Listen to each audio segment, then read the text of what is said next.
भिवानी पहुंचे कांग्रेस नेता रणदीप सुरजेवाला ने अमेरिका से हुई ट्रेड डील को किसानों के लिए घातक बताया।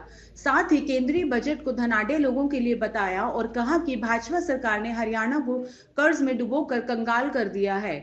कांग्रेस नेता रणदीप सुरजेवाला भिवानी में अपने समर्थक एवं नगर पार्षद सत्येंद्र मोर के पिता के निधन पर शोक प्रकट करने पहुंचे थे। इस दौरान उन्होंने परिवार को सांत्वना दी। भारत अमेरिका के बीच हुए ट्रेड डील पर रणदीप सुरजेवाला ने कहा कि कांग्रेस सरकार के समय अमेरिका भारतीय सामान पर 3% टैक्स लगाता था, अब अमेरिका 18% टैक्स लगाएगा। उन्होंने कहा कि ये ट्रेड डील भारतीय किसानों के लिए घातक साबित होगी। साथ ही कहा कि इस ट्रेड डील की आड़ में सरकार किसानों की सब्सिडी भी खत्म करेगी। उन्होंने कहा कि किसानों को सरकार से जवाबदेही लेनी चाहिए, वरना ये ट्रेड डील 3 काले कृषि कानूनों से भी घातक साबित होगी। वीडियो जर्नलिस्ट साक्षी खन्ना के साथ दीपक मुट्रेजा की खास रिपोर्ट। देखिए, आज मौका तो नहीं है, पर मैं 2 अक्षरों में केवल यही कहूँगा कि हरियाणा के बजट से तो किसी हरियाणा के व्यक्ति को उम्मीद रखनी ही नहीं चाहिए, क्योंकि जिस प्रकार से हरियाणा को कर्ज के दलदल में भाजपा ने धकेल दिया है, वो अपने आप में अब एक नासूर बन चुका है। ना पेंशन का पैसा है, ना कौशल निगम के बच्चों को पैसा देने का पैसा है, ना कोई सड़क, अस्पताल, विश्वविद्यालय का पैसा है, ना मास्टर और यूनिवर्सिटी के टीचर या कॉलेज के टीचर की तनख्वाह का पैसा है। तो इसलिए भाजपा ने हमें एक कंगाली की कगार पर लाकर छोड़ दिया है। और केंद्र का जो बजट है उसमें उसको इस देश के कस्बे, शहर, इस देश के गांव 7.5 लाख से अधिक नज़र ही नहीं आते।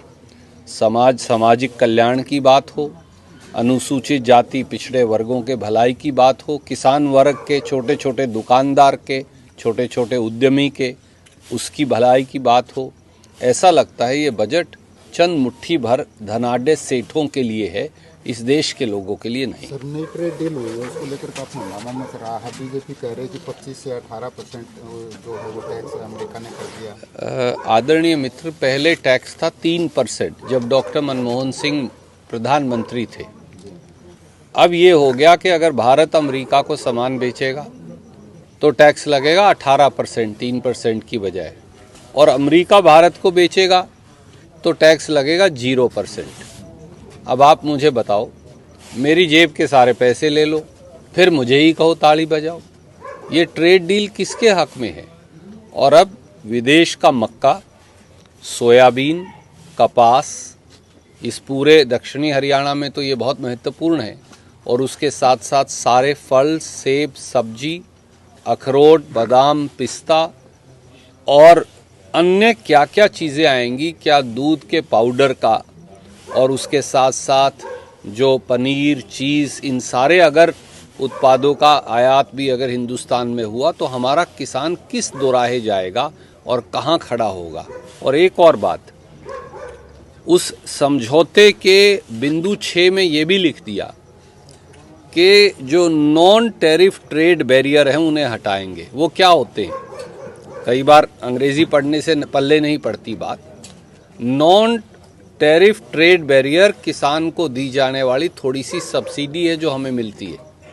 इसका मतलब ये समझौता भी हुआ कि हिंदुस्तान के किसान से सारी सब्सिडी भाजपा की सरकार वापस लेगी। मैं केवल आपके माध्यम से, वो किसी राजनीतिक दल में हो, खेत मजदूर, गरीब, मेहनतकश किसानों से ये कहूँगा कि मिलकर उन्हें इस सरकार की जवाबदेही सुनिश्चित करनी होगी, वरना ये 3 काले कानूनों की तरह एक और षड्यंत्र है।